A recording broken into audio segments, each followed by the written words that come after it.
되게 하여 주옵소서. 예수 그리스도의 이름으로 감사하며 기도드렸습니다. 아멘. 네, 한번 격려하시죠. 하나님 오늘도 살아서 우리 가운데 역사하십니다. 네, 일부 예배 드리고 나올 때 어떤 사역자가 저한테 찾아와서 목사님 힘들지 않으세요? 괜찮으세요? 그렇게 물어보더라고요. 아, 괜찮지. 내가 죄가 많은 사람이라 괜찮아. 네, 그렇게 하고 차를 몰고 오면서 정말 그렇다. 참 죄가 많다. 그런 생각을 다시 한번 했습니다. 사실은 우리 교회가 개척되고 37년까지는 너무 무풍지대였던 것 같습니다. 문제가 뭔지를 모르는 교회였어요. 단 한 번도 서로 얼굴 붉히면서 교회가 시끄럽게 한 일이 없었기 때문이죠. 그렇다가 이제 은퇴한 지 3년이 된 다음에 조금 교회가 불편한 일들이 생기면서 제 마음속에 이거는 우리가 어쩔 수 없이 부딪히면서 깨달아야 할 우리의 연약한 모습이구나, 그런 생각을 많이 합니다. 지금도 그러면서 김용훈 목사의 부족함이 혹 우리 교회를 또 많은 성도들의 마음을 아프게 하고 있다, 그런 생각을 늘 하면서 사죄를 하고 살아가고 있습니다. 오늘 39주년, 횟수로 40년 된 오늘 이 특별한 날에는 좀 아는 얘기들을 좀 해야 되겠다, 그런 생각을 좀 합니다. 제가 1984년 봄이었는데요. 어느 날 제가 사목교회 이제 사역자로 전도사로 있을 때였습니다.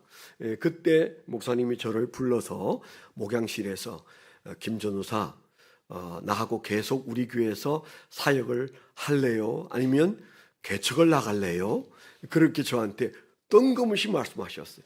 저는 아주 일찍부터 개척에는 은사가 없다고 생각한 사람이었어요. 우선 부침성이 없어요. 여러분들도 느끼지만 누구하고 그렇게 막 치대면서 그렇게 친절하게 하는 사람도 아니고, 그냥 그렇게 누가 날 건드리지만 않으면 아무하고도 아무 일 없는 그런 삶을 살아오는 사람인데, 내가 무슨 개척을 하겠는가. 개척은 에너지가 넘치는 사람이 하는 것이다. 누구든 붙들고 밥 먹고 누구든 붙들고 끌어당기고 이제 그렇게 좀 부침성이 있어야 되는데, 저는 성격상 여러분도 잘 아시지만 밥 먹는 거 제일 무서워하고, 그리고 그냥 혼자 조용히 사는 거 좋아하는 사람이어서 저는 그때 개척은 내가 가는 길이 아니라고 생각했어요. 그래서 조금 나이가 든 다음에 이제 기성교회에서 불러주면 이미 갖추어진 교회에서 열심히 하면 뭐 교회를 이끌어가는 것은, 유지하는 것은 할 수 있을 것 같아. 그런데 무에서 유를 창조하는, 아무도 없는 데서 개척을 한다는 것은 정말 이건 아닌 것 같다, 그런 생각을 해서 제 친구들이 다 개척을 했는데 얼마나 힘들어 하는지 몰라요. 어떤 친구는 주중에 그러니까 공부를 마치면 오후에 시장에 가서 시래기 주스 오고 그 다음에 빈병 주스로 다니면서 개척을 하더라고요. 그래서 아니 저렇게까지 개척을 해야 하나, 하나님이 그렇게 가능한가, 그러면서 저는 못하겠다. 나는 저 시장 어귀를 돌아다니면서 빈병을 주워서 생활을 유지하는 것은 못한다. 시래기를 주워서 끓여 먹는 건 난 못한다. 이제 그런 생각을 하고 있는데 목사님이 저한테 같이 갈래요? 개척을 할래요? 그런데 입이 방정맞게 확 열렸는데 개척해야죠. 그건 전혀 제 의지가 아니었어요. 저는 한 번도 개척을 생각해 본 적이 없었는데 말이 그렇게 나갔어요. 제가 말을 하면서 너무 놀랐습니다. 사람이 그럴 때가 있잖아요. 내가 한 말과 내 생각이 다른데 그런 말이 나가면서 그냥 엎어지는 경우, 다시는 돌이킬 수 없는 인생의 행로가 돼버리는 경우 있습니다. 그래서 항상 우리가 입을 붙들고 기도해야 돼요. 안수기도 하셔야 돼. 남의 입을 붙들고 안수기도할 일은 아니어도 자기 입을 붙들고 기도해야 될 것 같습니다.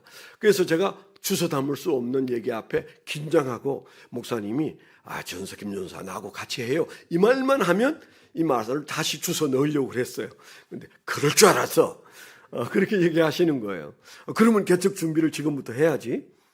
그러면서 저한테 개척 준비를 지금부터 열심히 해서 내년 초에는 개척을 하도록 하라고. 그 얘기를 듣고 나오면서 내 인생 일대의 큰 실수구나. 개척이 웬 말이냐. 그랬는데 그거 하나님이 떼밀고 가는 느낌을 받으면서 멈출 수가 없었어요. 그해 10월 달부터 이제 개척 장소를 물색하러 다녔어요. 그때 제가 하던 사업 이제 좀 기울었지만 그런 대로 그거 다 정리하고 이것저것 하면 삼익 아파트 하나 정도는 살 수 있겠더라고요. 그 돈 가지고 개척하면 되지, 이제 이런 마음을 먹고 준비를 하는데, 그런데 사실 안양부터 시작해가지고 여기 고덕까지 쭉 한 바퀴 돌았는데 얼마나 교회가 많은지 몰라요. 그때 저는 아니 교회 많은 곳에 또 십자가 하나 세우는 것은 무의미하다, 그건 내가 할 일이 아니다 그랬는데 진짜로 교회가 많더라고요. 선배가 아니네요. 저를 지도하신 교수님 한 분이 저한테 그랬어요. 김 전호사님, 교회가 많은 것을 왜 당신이 신경 씁니까?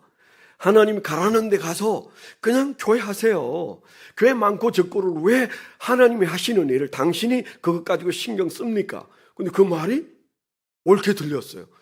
나는 교회 많은 데서는 교회 할 필요가 없다고 생각했는데 내가 어느새 하나님이 할 일을 했구나.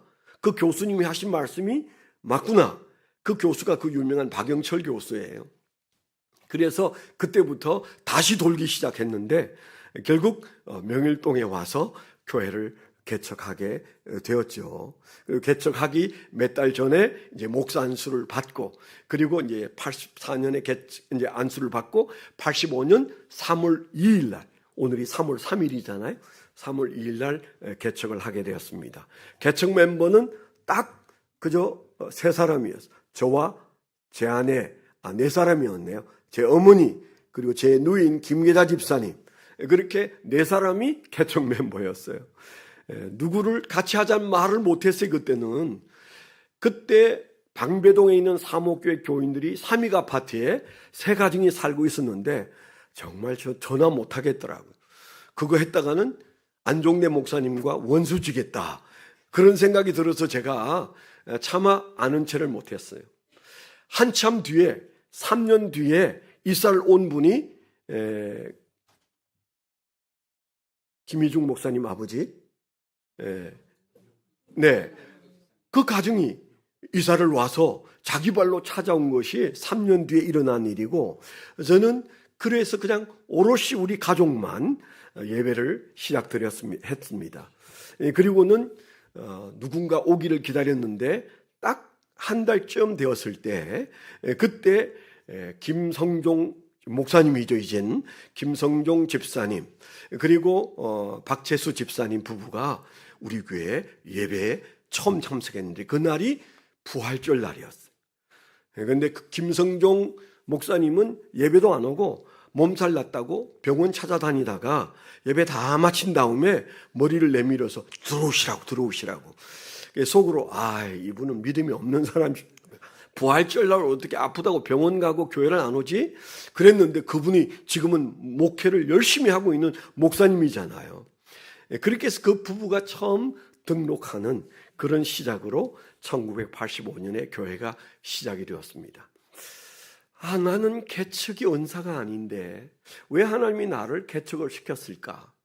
나는 이거 못하는데, 그런 마음을 가지고 개척을 해서 3년 되었을 때 명성교회가 우리 그 빌딩으로 이사를 와서 5층 다 쓰고 4층에 3분의 2를 쓰고 3층 쓰고 2층 쓰고 지하까지 명성교회가 쓰면서 그때부터 아주 큰 혼란계 교회가 들어가지 않았습니까?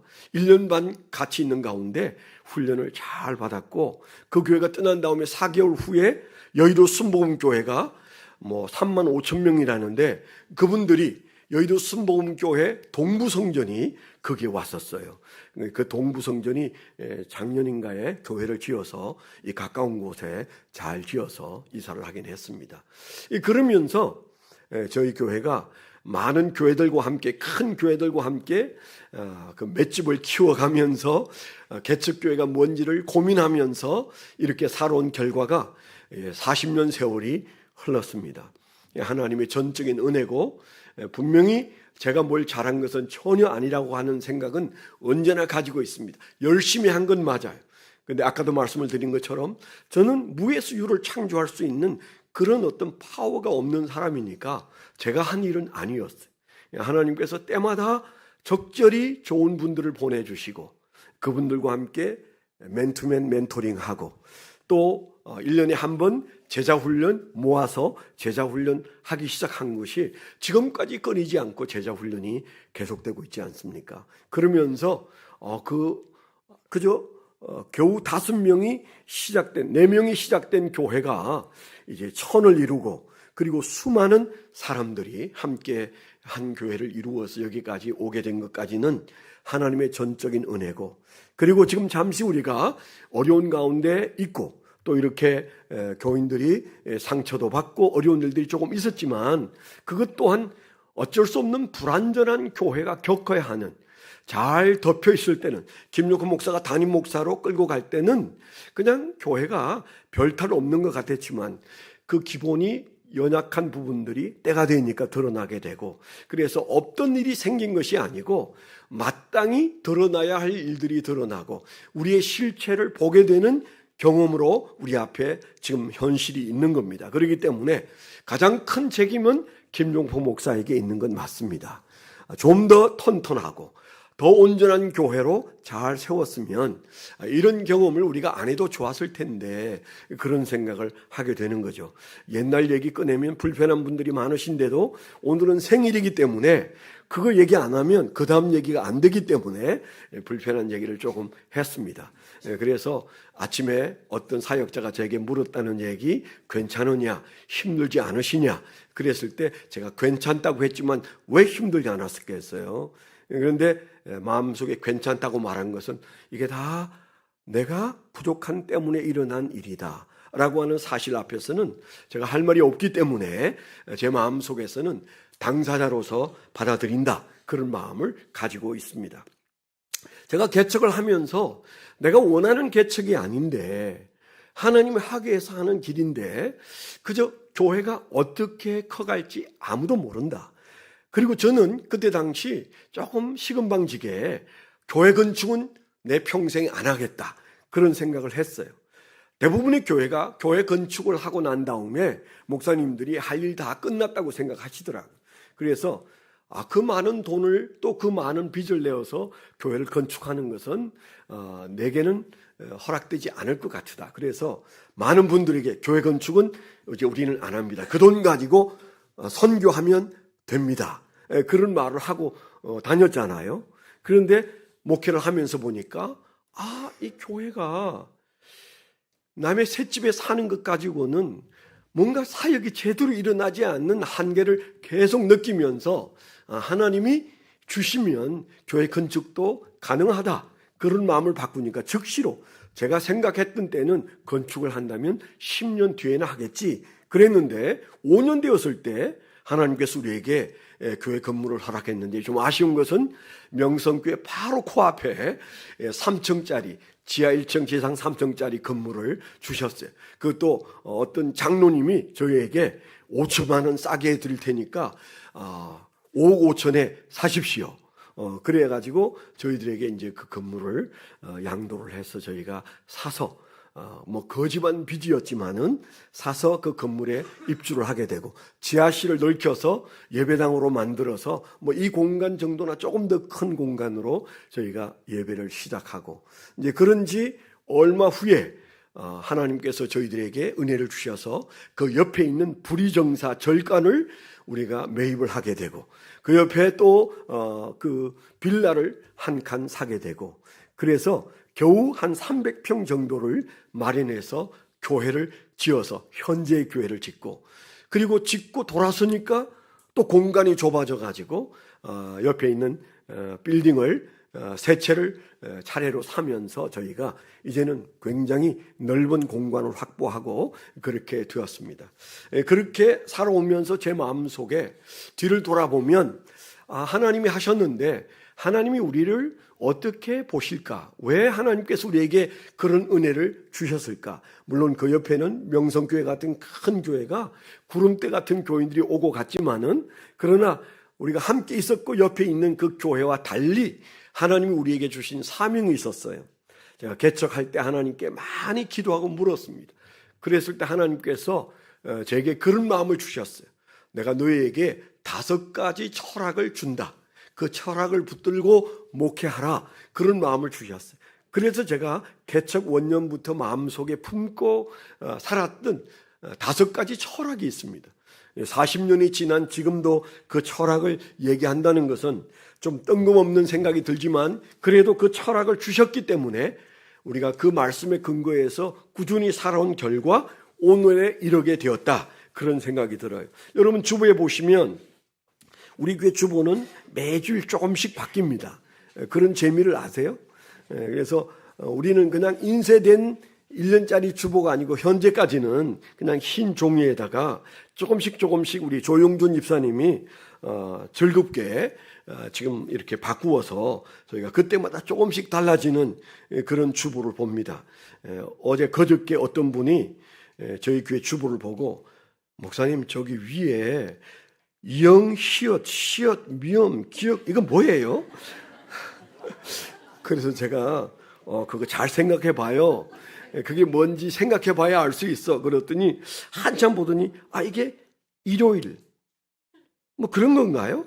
뭐 그렇게 저한테 물어보더라고요.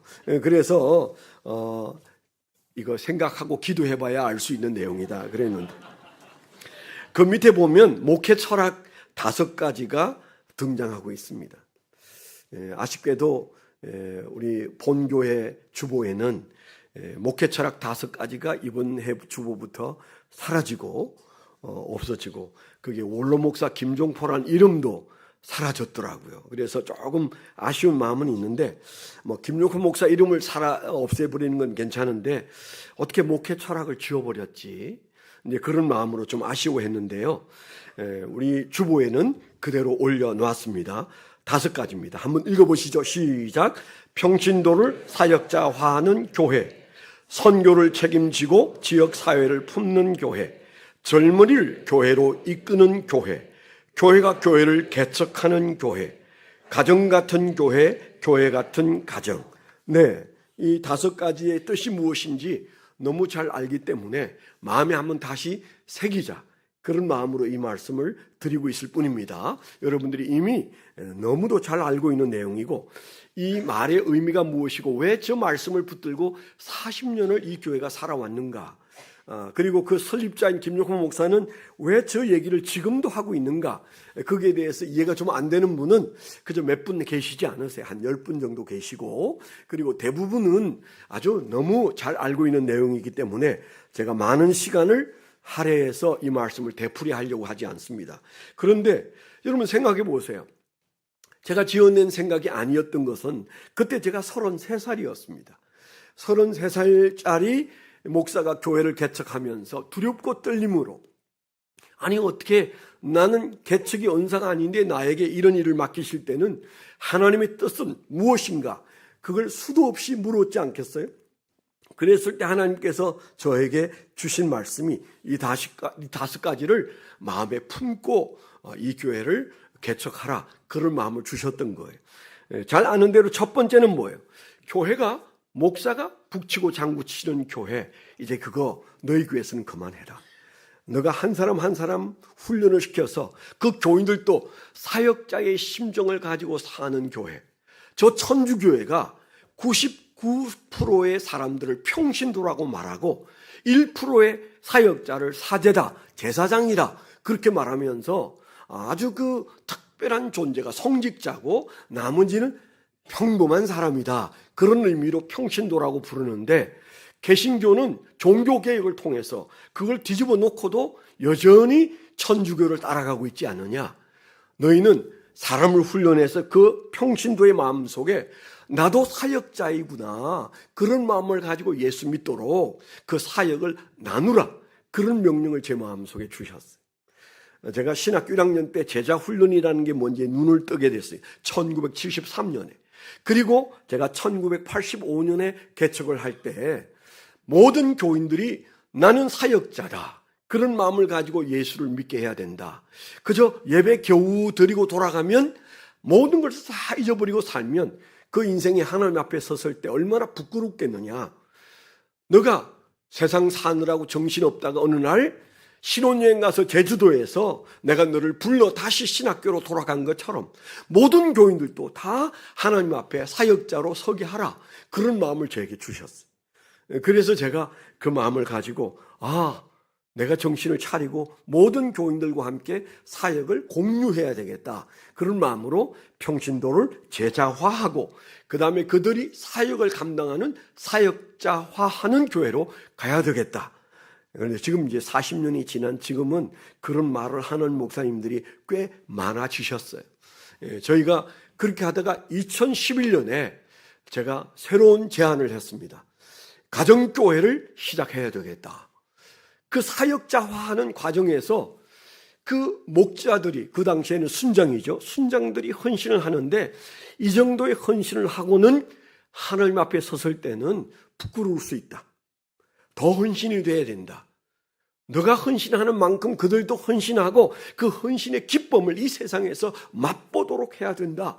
그런 마음을 강하게 주셔서 제가 그 당시에 셀처치를 열심히 공부를 하고 여러 셀처치 유형들을 다 가서 훈련을 받은 다음에 최영기 목사님이 주장하는 가정교회를 우리 교회 모델로 삼겠다. 그래서 2011년에 가정교회를 시작한 이유도 평신도로 사역자화하기 위한 그런 마음이었어요. 그 다음에 두 번째는 뭐라고 했어요? 선교를 책임지고 선교지를 책임지고 지역사회를 품는 교회. 이 두 번째는 뭐예요? 교회가 선교하지 않으면 싸운다. 그게 제 철학이었어요. 그 당시에. 제가 아주 열심히 싸우는 교회에서 태어나서 자랐어요. 그래서 저는 개척할 때 아름다운 교회라고 이름을 붙이면 초등학교 나온 사람이면 한글만 알면 그런 간판 밑에서는 안 싸운다. 그게 어린 제 마음의 지론이었어요. 그래서 40년 살아오는 동안 37년 동안은 안 싸웠잖아요. 제가 이제 목회를 은퇴한 다음에 이상한 일이 벌어지긴 했지만 사실상 그것은 제가 일으킨 일이 전혀 아닙니다. 저는 보고 있는 사이에 이상한 일이 벌어졌을 뿐이에요. 그런데 이 한글 아름다운 교회 밑에서도 서로 불편한 관계가 만들어지는구나. 조금 더 가면 진짜 싸우겠구나.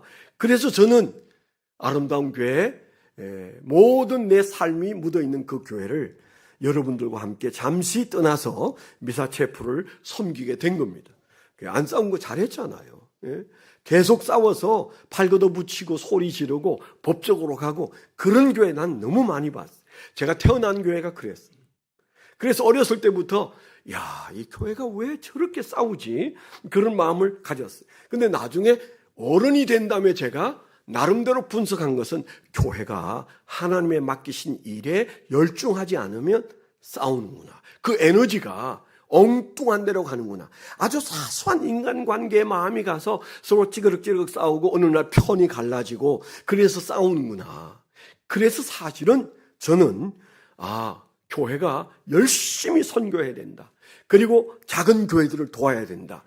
그러면서 제가 은퇴할 때까지 우리 교회는 늘 빛 속에서 살았습니다. 빛 속에서 산 게 아니고 빛 속에서 살았어요. 그거 여러분 들어오는 헌금 우리가 건축하면서 들어갔던 돈 다 갚으면 얼마든지 갚지요. 그렇지만은 저희는 단 한순간도 저희 선교를 줄이지 않았어요. 그 많은 빚과 함께 하면서도 선교를 멈추지 않았어요. 이건 우리가 먼저 해야 된다. 빚도 천천히 갚고 모든 것은 천천히 하자. 선교는 그대로 한다. 여러분의 뜻이었잖아요. 제 뜻이기도 하지만 여러분의 뜻이었잖아요. 여러분들이 그렇게 설교 헌금을 내셨잖아요. 그 뜻을 여러분이 가지고 계셨기 때문에 사실 아름다운 교회는 그렇게 선교를 했습니다. 38년 될 때까지는 사실 그렇게 했잖아요. 그렇게 해서 건축을 하면서도 우리는 선교를 중단하지 않고 줄이지 않았던 그런 교회였습니다. 그리고 우리가 선교하고 있는 동안은 교회는 시끄러울 여지가 없다. 왜냐하면 이 거룩한 사명을 감당하면서 전도하고 선교하고 지역교회를 섬기고 그리고 선교지에 발을 딛고 하면서 그리고 우리가 나아가서 의료 선교하고 그러면서 우리 없는 돈 닥닥 긁어서 빚 갚을 돈, 이자 낼 돈 가지고 선교하면서 그때 우리가 다른 일 생길 일은 없다. 제가 늘 그렇게 강조했고 실제로 그렇더라고요. 그래서 여러분들이 잘 살아왔잖아요. 그런데 그 다음에 제가 우리 교회 다음 후임은 선교사다, 그런 마음을 가지고 내가 했던 선교가 하나님이 기뻐하는 선교에 반도 못했다, 그런 마음이 들었어요. 그래서 선교사가 와서 목회하고 내가 순회 선교사로 나가고, 그렇게 되면 우리 교회는 선교 지향직 교회, 여기 있는 그대로 선교지를 책임지는 교회로서의 사명을 100% 감당할 날이 오겠다, 저는 그런 마음을 가졌어요. 그래서 경험 없는 선교사님을 초청해서 후임으로 세웠던 것이죠. 근데 그건 사람의 생각이었나 봐요. 근데 선교사가 와서 담임을 맡고는 선교가 다 끊어져 버렸어요. 선교가 멈춰버렸어. 입으로는 선교를 외치면서 실제로 선교사님들의 모든 지원들이 그냥 엉망진창이 되는 것을 보면서 참 우리 교회가 잘 달려왔는데 이 선교를 소홀히 여기고 그 물질을 선교에 열심을 내지 않으니까 제가 그 전에 얘기했던 것처럼 교인들의 생각이 이제 흩어지기 시작하고 잡스러운 것에 마음이 빼앗기고 어뜸되려고 하는 사람이 나오고, 그러면서 교회가 연히 세상의 다른 교회들처럼 그런 모습을 갖게 되는 모습을 보면서 어린 마음에 하나님이 주셨던 그 말씀이 정말 옳았다. 우리가 선교 지향적인 교회로 가면 교회는 그 시시한 일에 마음이 빼앗기지 않는다. 아멘? 지금 우리가 그걸 다시 마음에 품어야 되는 중요한 얘기라고요. 선교지를 우리가 책임지고 지역사회를 품는 교회. 어제 그저께도 어떤 분이 손님이 와서 주보를 보더니 이렇게나 선교를 많이 하세요? 저한테 그랬어요.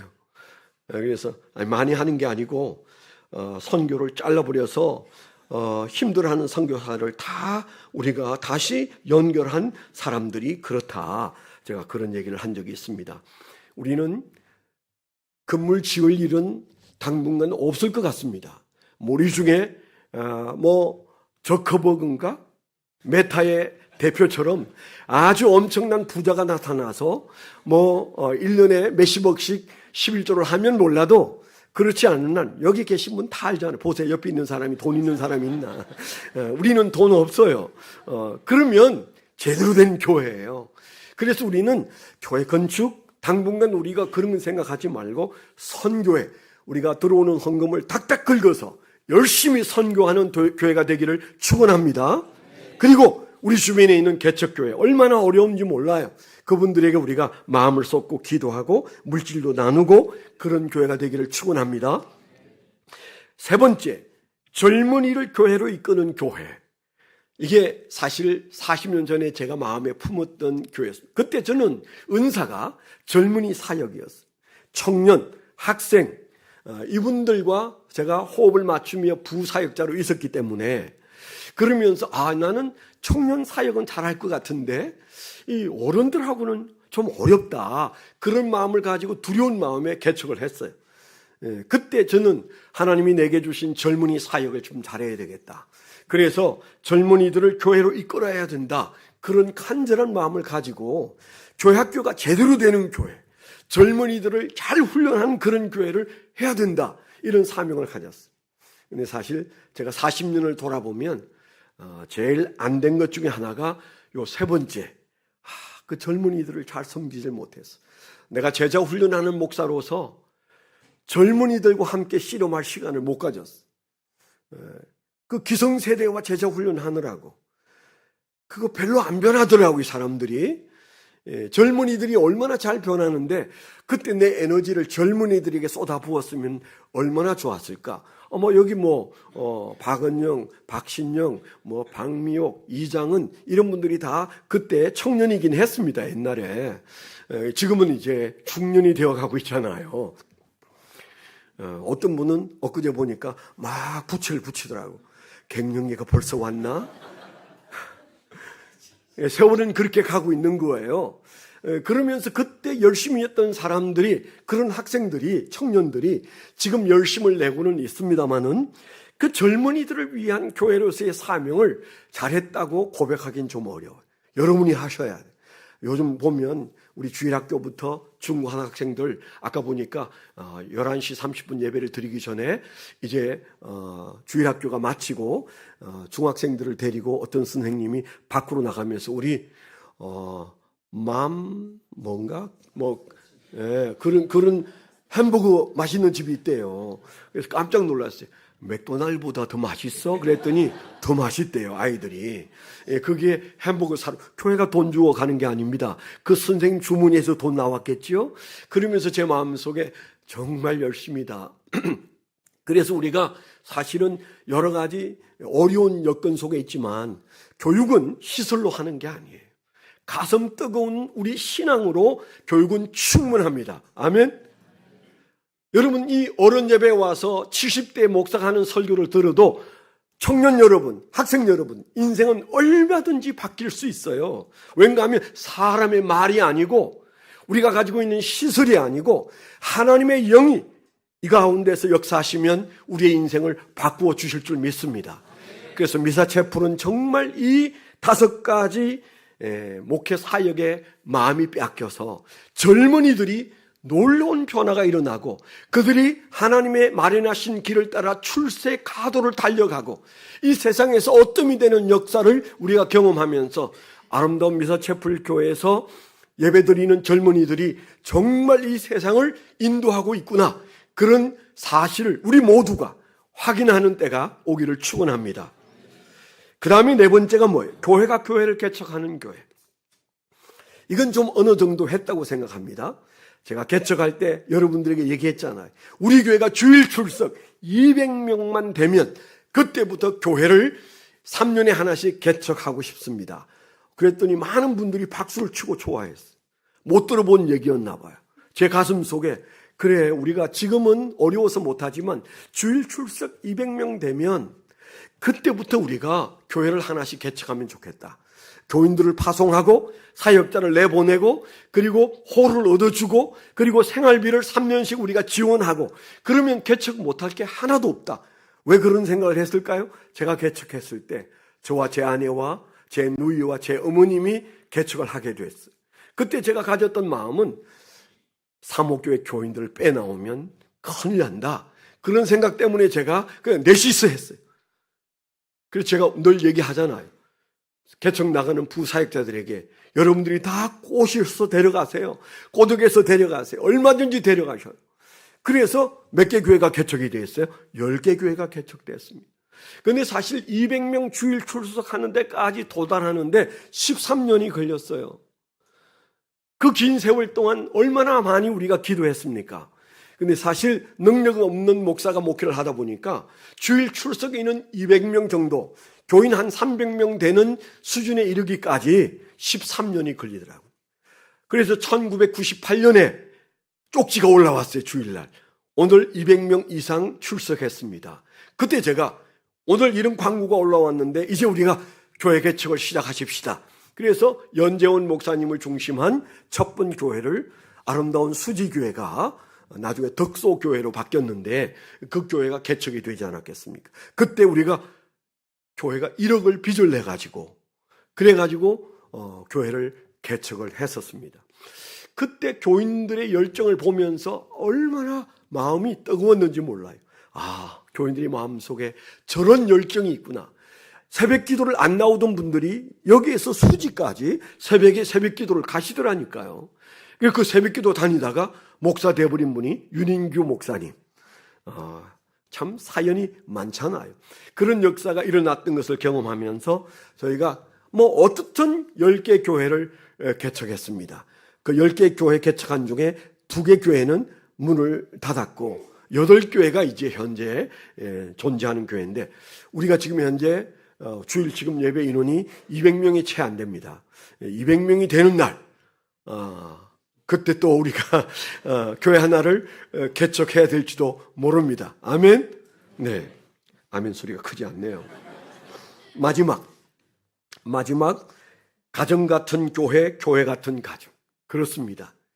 교회는 가정과 같은 따뜻한 곳이어야 하고 그게 가정의 정서가 흐르고 있어야 되고, 그리고 가정도 그냥 가정이 아니고 무너진 현대 가정에서 교회의 사명을 감당하는 교회와 같은 거룩한 가정이 되도록, 가정이 거룩해야 돼요. 교회가 거룩한 것처럼 가정이 거룩하게 되는 역사가 우리의 사역이어야 돼. 그래서 우리가 그 일을 이루기 위해서 우리가 가정교회도 열심히 하고, 그러면서 올리브 블레싱도 열심히 하고, 그렇게 우리가 나아가고 있는데, 여전히 우리는 미완성의 5가지 목표를 바라보면서, 아니 40년을 해도 우리는 완벽하지 못하구나, 40년을 했는데도 여전히 우리는 부족하구나, 이런 마음을 가지고 우리 생일날인 오늘 저와 여러분의 마음속에 이제 우리가 이 5가지 사명을 붙들고 다시 힘을 내어서 열심히 가는 어느 날 하나님께서 잘했다 칭찬해 주시는 날이 오게 되리라 믿게 되기를 축원합니다. 기도하겠습니다. 은혜로우신 아버지 하나님, 감사합니다. 하나님께서 오늘 생일을 맞은 저희들에게 그 5대 사명을 다시 생각하게 해주셨습니다.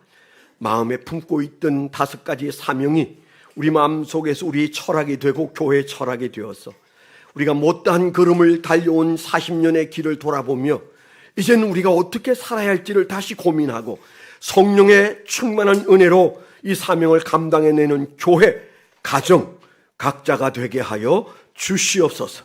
예수 그리스도의 이름으로 감사하며 기도드렸습니다. 아멘.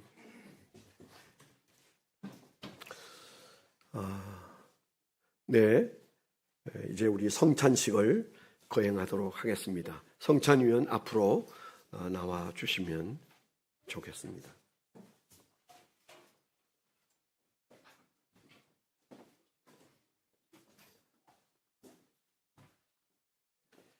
네, 우리 4분의 성찬위원들이 여러분을 찾아가도록 그렇게 하겠습니다.